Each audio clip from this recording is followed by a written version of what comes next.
Hello दोस्तों, मेरा नाम है अनिकेत कदम। आप सबका स्वागत है मेरे इस यूट्यूब चैनल पे। मैं आज इस वीडियो में कवर अप करने वाला हूँ plant property and equipment that is AS10 in the minimum time that it can take.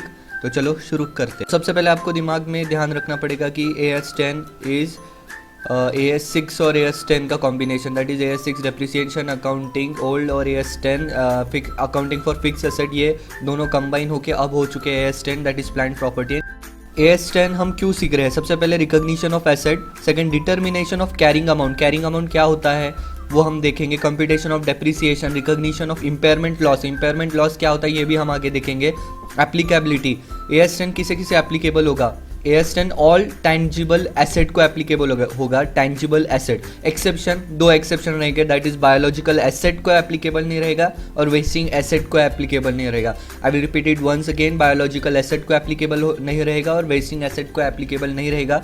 Biological asset और वेस्टिंग एसेट क्या रहते हैं हम आगे देख, ठीक है। अगर अभी देखेंगे अभी प्लांट प्रॉपर्टी और इक्विपमेंट क्या है। एक एसेट को 3 अग्नि परीक्षाओं से जाना पड़ेगा तो उसे हम बोलेंगे प्लांट प्रॉपर्टी एंड इक्विपमेंट। सबसे पहला उसे टेंजिबल एसेट होना चाहिए, सेकंड उसे हेल्ड किया गया होना चाहिए 3 चीज़ों के लिए। सबसे पहले रेंटिंग, एडमिनिस्ट्रेटिव पर्पस और प्रोडक्शन और supply of goods and services के। सेकंड अग्नि परीक्षा भी पास हो गया। थर्ड अग्नि परीक्षा है ये है कि उसे मिनिमम 12 मंथ्स के लिए भी होल्ड करना चाहिए, ठीक है। उसे हम बोलेंगे प्लांट प्रॉपर्टी और इक्विपमेंट। और इंटेंजिबल एसेट को इसमें हाथ मत लगाइए, उसके लिए अलग एक AS बना दिया गया है। तो ठीक है, हमने देखा था कि AS10 एप्लीकेबल रहेगा ऑल टेंजिबल एसेट को, पर 2 एक्सेप्शन देखे थे, बायोलॉजिकल एसेट और वेस्टिंग एसेट। तो बायोलॉजिकल एसेट क्या हमें ये सीखना पड़ेगा। बायोलॉजिकल एसेट मतलब एनीथिंग विथ लाइफ, उस जिसमें एक लाइफ होगी उसको हम बोलेंगे बायोलॉजिकल एसेट। उसमें 2 चीज़ें आएगी, लाइफ स्टॉक और प्लांट। लाइफ स्टॉक के लिए AS10 एप्लीकेबल रहेगा क्योंकि उसके लिए एक नया AS आने वाला है, तब तक AS10 में हम इसे कवर करेंगे। प्लांट में 2 चीज़ें हमें देखनी पड़ेगी, वो बियरर प्लांट है या बियरर प्लांट नहीं है। अगर वो बियरर प्लांट नहीं है तो उसे that is a producer plant, तो AS10 उसे एप्लीकेबल नहीं रहेगा। अगर बियरर प्लांट है तो उसे AS10 एप्लीकेबल रहेगा। बियरर प्लांट मतलब जिसका 12 महीने के बाद भी हम उसके बेनिफिट्स ले सकते हैं, जैसे आम का पेड़, सीताफल का पेड़ या मतलब फ्रूट्स रहेगा, उसका जो ट्रीज रहेगा वो रहेगा बियरर। एसेट हमें रिकॉग्नाइज कब करनी है? अगर उसका फ्यूचर इकोनॉमिक बेनिफिट रहेगा, मतलब आगे चल के उससे हमें कुछ इकोनॉमिक बेनिफिट मिलने वाला है, या और उसका हम रिलायबल एक मेजरमेंट कर सकते हैं, देन उसे रिकॉग्नाइज एज अ एसेट, ठीक है। उसमें कुछ क्वेश्चंस दिए गए हैं, प्लीज़ उसे एक स्क्रीनशॉट निकाल के आपके हिसाब से पढ़ लीजिए, मैं इसे पढ़ते नहीं बैठूंगा। Determination of carrying amount, determination of carrying amount मतलब कि हम बुक्स ऑफ अकाउंट में उसे कैसे रजिस्टर करेंगे। तो उसमें 2 इंस्टेंसेस रहेंगे, एक सबसे पहले रहेगा बिफोर रिकॉग्निशन और नेक्स्ट रहेगा आफ्टर रिकॉग्निशन। बिफोर रिकॉग्निशन में कॉस्ट मॉडल, मतलब जितने में आपने खरीदी है उस पर हम रिकॉग्नाइज कर लेंगे, उसमें आप उतने में आप रिकॉर्ड कर लेंगे। उसके बाद रहेगा आफ्टर रिकॉग्निशन। आफ्टर रिकॉग्निशन में 2 मॉडल्स रहेंगे। आफ्टर रिकॉग्निशन मतलब आपके बुक्स ऑफ अकाउंट में वो वैल्यू दिख रही है, पर उसके बाद उसका वैल्यू कम ज़्यादा हो रहा है या कुछ ऊंच नीच हो रही है, डेप्रिसिएशन वगैरह। तो उसके बाद आप 2 मॉडल्स रहेंगे, कॉस्ट मॉडल और रिवैल्यूएशन मॉडल, वो हम देखेंगे आगे क्या। अभी कॉस्ट मॉडल में हमने देखा कि उसकी कॉस्ट जितने में परचेज किया उसमें वो इंक्लूड कर लिए, उसमें वो बुक्स ऑफ अकाउंट में दिखा दीजिए। पर इंक्लूजन में क्या क्या रहेगा? सबसे पहले purchase price, directly attributable cost that is DAC। Next है डीकम्युनिशिंग एंड रिफॉर्मेशन लाइबिलिटी। उसका मतलब है कि अगर आपको गवर्नमेंट ने कौन सी जगह दी है फॉर्मेशन के लिए, वहाँ पे प्रोजेक्ट कैरी आउट करने के लिए, वो बोलेंगे 5 साल के बाद आपको उसे रिफॉर्म करना है, उसे अच्छे से करके आपको उधर एक गार्डन बना के देना है या कुछ उनके हिसाब से एक प्रोजेक्ट बना के देना है फ्री में। वो जगह का यूज़ का एक रेम्यूनरेशन बोलो या मतलब कंसिडरेशन बोलो, तो उसे हम क्या बोलेंगे? डीकम्युनिशिंग एंड रिफॉर्मेशन लाइबिलिटी, वो भी इंक्लूडेड रहेगा कॉस्ट। तो एक्सक्लूजन क्या क्या रहेगा? सबसे पहले सेटअप और opening cost, advertisement and promotional cost, cost of alternate business location during the setup process and admin and other general overheads, ये सब एक्सक्लूजन रहेगा। ये थर्ड जो पॉइंट है उसका मतलब है आपने एक मशीनरी थी 2 करोड़ की, वो एक प्रोजेक्ट लोकेशन पे लेके गए, उसके बाद आपको लगा कि नहीं वो अलग प्रोजेक्ट लोकेशन पे लेके जाना है, तो वो ये प्रोजेक्ट लोकेशन से अलग प्रोजेक्ट लोकेशन तक ले जाने की जो कॉस्ट है वो आप एक्सक्लूड कर दो, उसे आप इंक्लूड नहीं कर सकते, वो मशीनरी के कॉस्ट। और डायरेक्ट एट्रीब्यूटल कॉस्ट में क्या क्या आता है? Site preparation, delivery and handling, installation and assembly, testing and trial run, professional fee for installation. और क्या क्या नहीं आता है? Any cost after it's capable of operation, initial operating loss and relocation cost, ये सब एक्सक्लूड रहे। तो मैंने बोला था आपको डीकमीशनिंग हम आगे पढ़ेंगे। डीकमीशनिंग मतलब क्या कि cost of removal of the asset at the end of the useful life. और उसमें अगर कुछ और हमें गवर्नमेंट ने बोला या जिसकी साइट है उसने बोला है कि इसके बाद आपको ये कॉस्ट इंकर करनी है, तो वो भी कॉस्ट उसमें हमें एडजस्ट करना पड़ेगा। तो रिकॉग्निशन कैसे करते हैं, हमने देखा था कॉस्ट मॉडल, मतलब before recognition and after recognition वाला जो टेबल हमने ऊपर देखा था उसका हम आगे एक्सटेंशन देखेंगे। सबसे पहले बेस्ड कॉस्ट मॉडल में कंसिडरेशन, अगर कैश में रहेगा तो उतना कैश प्राइस हमें कंसिडर करना पड़ेगा। अगर डेफर्ड कैश प्राइस रहेगा तो जितना प्राइस उन्होंने पे किया है और उसके बाद जितना इंटरेस्ट उसके ऊपर पे किया है AS6 के बदौलत, वो हमें इंक्लूड करना पड़ेगा। और नॉन कैश कंसिडरेशन रहेगा तो मतलब कुछ नॉन कैश एसेट दी है, मतलब कुछ कैश के अलावा कुछ चीज़ें हमें दी गई है तो उसकी फेयर वैल्यू हमें कंसिडर करना पड़ेगा। Unless there is no commercial substance and it can be reliably measured. No commercial substance मतलब कि जो आदमी हमें दे रहा है कुछ, उसका और हमारा ये बिजनेस रिलेशन ही है और उसके अलावा हम दोनों रिलेटेड पार्टी नहीं है। ठीक है, हमने बिफोर रिकॉग्निशन देख लिया। उसके बाद देखना है कि आफ्टर रिकॉग्निशन, मतलब बुक्स ऑफ अकाउंट में हमें दिख रहा है वो अमाउंट, पर उसे हमें चेंज करना है। तो दो मॉडल के तहत हम उसे बदल सकते हैं। सबसे पहला कॉस्ट मॉडल और second revaluation model. Cost model में कॉस्ट में से एक्यूमुलेटेड डेप्रिसिएशन लेस कर दो, उसके बाद इम्पेयरमेंट लॉस लेस कर दो। ठीक है, और रिवैल्यूएशन मॉडल में फेयर वैल्यू में से एक्यूमुलेटेड डेप्रिसिएशन लेस कर दो और इम्पेयरमेंट लॉस लेस कर दो। अब ये इम्पेयरमेंट लॉस कंसेप्ट क्या ये हम आगे सीखेंगे। ठीक है, और एक पॉइंट है, revaluation is to be done for the entire class and not for one asset, just keep it in. तो नेक्स्ट हमारे दिमाग में सवाल है कि how frequent we should revalue, मतलब हम हमारे सपने में आ जाए कि रिवैल्यूएशन कर दो तो उठ के रिवैल्यूएशन कर देना है, ऐसा SMA का कोई पार्ट है क्या? नहीं, हमें देखना पड़ेगा कि अगर वो सिग्निफिकेंट एंड वोलाटाइल चेंजेस रहा तो एनुअली रिवैल्यूएशन कर दो, या इनसिग्निफिकेंट चेंजेस रहेगा तो इंटरवल ऑफ 3 से 5 साल के बीच में आप रिवैल्यूएशन कर दो। ठीक है, नेक्स्ट क्वेश्चन है कि फेयर वैल्यू हमें कैसे मिलता है। फेयर वैल्यू मिलता है कि जो मार्केट बेस्ड एविडेंस रहते हैं, प्रोफेशनल वैल्यूअर्स के एक्सपीरियंस है या उनके ऑब्जर्वेशन से हमें फेयर मार्केट वैल्यू मिल जाता है। ठीक है, फेयर मार्केट वैल्यू अवेलेबल नहीं रहा तो हम इनकम अप्रोच यूज़ करेंगे, that is present value approach, कि हमने कितने में खरीदी थी और उसका वैल्यू आज क्या है, तो वो फेयर मार्केट वैल्यू हमें कंसिडर कर देंगे। तो अभी हम पढ़ेंगे रिवैल्यूएशन ट्री। रिवैल्यूएशन ट्री मतलब अगर हमारी एसेट की वैल्यू इंक्रीज हो जाए तो जो इंक्रीज्ड अमाउंट है हमें उसे ट्रांसफ़र करना पड़ेगा रिजर्व्स एंड सरप्लस में। अगर उसका उल्टा हो जाए तो क्या, मतलब वैल्यू डिक्रीज हो जाए तो उसे हमें ट्रांसफ़र करना पड़ेगा प्रॉफिट एंड लॉस अकाउंट में। ठीक है, उसके आगे देखना पड़ेगा, उसके कुछ एक्सेप्शंस है, 2 एक्सेप्शंस आएंगे हर एक केस के।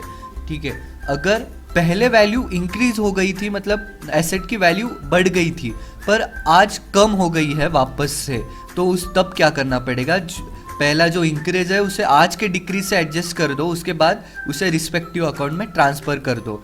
Same case applies to the second one, that is पहले डिक्रीज हुई थी आज इंक्रीज हो गई है तो उसे एडजस्ट कर दो और जो अमाउंट है उसे रिस्पेक्टिव अकाउंट में ट्रांसफ़र कर दो। वापस एक बार पढ़ लीजिए और सुन लीजिए, थोड़ा कंफ्यूजिंग है आई नो, बट समझ में आ जाएगा।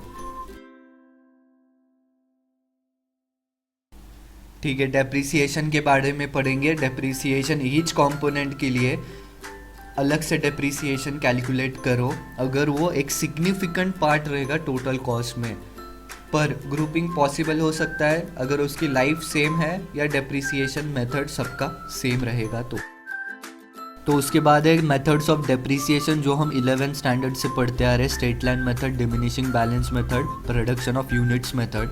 स्ट्रेट लाइन मेथड में same amount of depreciation over the useful life, diminishing balance में डेप्रिसिएशन डिक्रीज होते जाता है, और प्रोडक्शन ऑफ यूनिट मेथड में डेप्रिसिएशन बेस्ड ऑन आउटपुट रहेगा। ठीक है, अगर मेथड ऑफ डेप्रिसिएशन चेंज हो जाए तो अकाउंटिंग एस्टिमेट भी चेंज हो जाएगा सबसे। और डेप्रिसिएशन के मेथड्स हम कौन से बेसिस पे लेंगे कि पैटर्न ऑफ फ्यूचर में कितने दिन चलेगी मशीन, कितने दिन नहीं चलेगी, इकोनॉमिक बेनिफिट क्या रहेगा, फॉर्म ऑफ एसेट क्या है, और टू रिफ्लेक्ट डेप्रिसिएशन।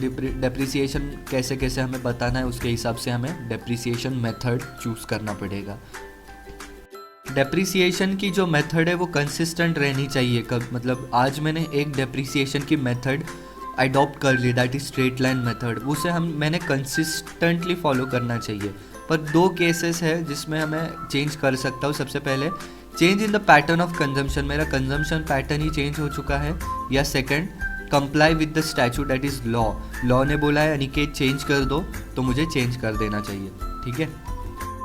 अरे भगवान, अभी इन्होंने वापस से वही बात हमारे दिमाग में डालने की कोशिश की है जो हम 11th स्टैंडर्ड से पढ़ते आ रहे हैं। तो सबसे पहले डेप्रिसिएशन अमाउंट कैसे निकालते हैं, cost less scrap value divided by useful life, यही उन्होंने वो दिया है उधर। उसके बाद यूज़फुल लाइफ चेंज हो गई, रेसिडुअल वैल्यू चेंज हो गई, उससे हम बोलेंगे अकाउंटिंग एस्टिमेट चेंज हो गया। और फिर से ये पढ़ते समय पिछला पेज ध्यान में रखिए और ये पेज पढ़ लीजिए, that is feel little nostalgic and check the previous page.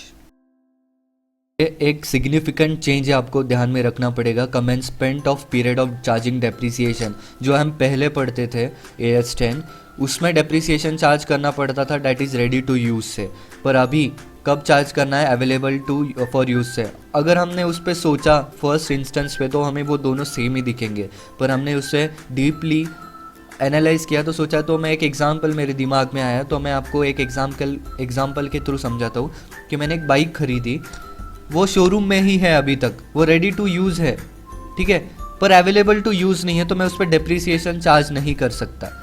ठीक है, मैंने उसे घर पे लाया, अभी वो रेडी टू यूज़ भी है और अवेलेबल टू यूज़ भी है, तो उसे मैं डेप्रिसिएशन चार्ज कर सकता हूँ। ठीक है, ये एग्जांपल तुम्हारे दिमाग में पक्के तरीके से आप ध्यान में रख लीजिए। ठीक है, next cessation of depreciation, depreciation कब स्टॉप कर लीजिए, जब residual value is greater than carrying amount and asset retired और डी रिकॉग्नाइज्ड। ठीक है, special items that is land and building, वो अलग अलग है, इसलिए अकाउंटिंग उसकी सेपरेटली होनी चाहिए। सबसे पहले लैंड की अनलिमिटेड यूजफुल लाइफ रहती है, उस पर डेप्रिसिएशन चार्ज नहीं होगा, वो उसका एक्सेप्शन रहेगा क्यूरी एंड साइट्स। क्यूरी मतलब जिसमें से कोल निकालते हैं, सोना वगैरह, उसका डेप्रिशिएट करना ज़रूरी होता है। Next building limited useful life, तो उस पर डेप्रिसिएशन चार्ज करना पड़ेगा।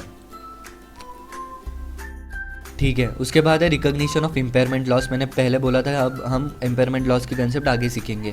तो इम्पेयरमेंट लॉस होता क्या है, impairment loss that is D recognition of asset. मेरी बुक्स ऑफ अकाउंट में एक एसेट है, उसकी वैल्यू दिख रही है 1 लाख रुपए, और मुझे उसे बुक्स ऑफ अकाउंट में से निकालना है, पर उसकी मार्केट में वैल्यू मिल रही है 80,000 रुपये ही है, जो 20,000 रुपये है ना, 20,000 रुपये, वो रहेगा इम्पेयरमेंट लॉस।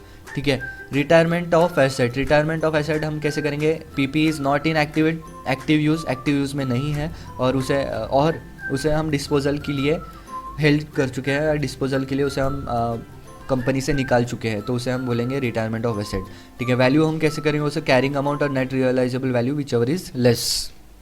ठीक है, हम carrying amount of an asset is derecognise when dispose कैसे करेंगे, हम सेल से फाइनेंशियल लीज दे देंगे किसको, या डोनेट कर देंगे किसी के लिए। ठीक है, next there is no future economic benefit, हमें कुछ भी बेनिफिट नहीं मिलने वाला है वो आइटम से, वो एसेट से। Item has to give out to the rent और the AS 9 is applicable, rent से दे दिया तो AS 9 एप्लीकेबल हो जाएगा। ठीक है, तो लास्ट AS 10 का लास्ट जो है डिस्क्लोजर रिक्वायरमेंट। AS 10 का डिस्क्लोजर क्या क्या करना पड़ेगा कि मेजरमेंट मॉडल, कौन सा मॉडल हमने यूज़ किया है, कॉस्ट मॉडल और रिवैल्यूएशन मॉडल, डेप्रिसिएशन मेथड कौन सी यूज़ की है, useful life and depreciation rate क्या यूज़ किया है, gross block and accumulated depreciation क्या है, प्लेज और हाइपोथिकेशन है एसेट का, तो वो भी डिस्क्लोज कर दो। कॉन्ट्रैक्चुअल कमिटमेंट्स कुछ है, मैंने बोला था आपको, गवर्नमेंट ने एक एसेट एक लैंड दी थी यूज़ के लिए, उसको हमने रिसाइड करना है, वो वगैरह वगैरह। अब फिर से एक बार सुन लीजिए, asset retired and disposed, revaluation, date of revaluation, details of valuer, assumption and estimator, changes in revaluation, surplus. तो यहाँ पे हो जाता है हमारा AS 10 कंप्लीट।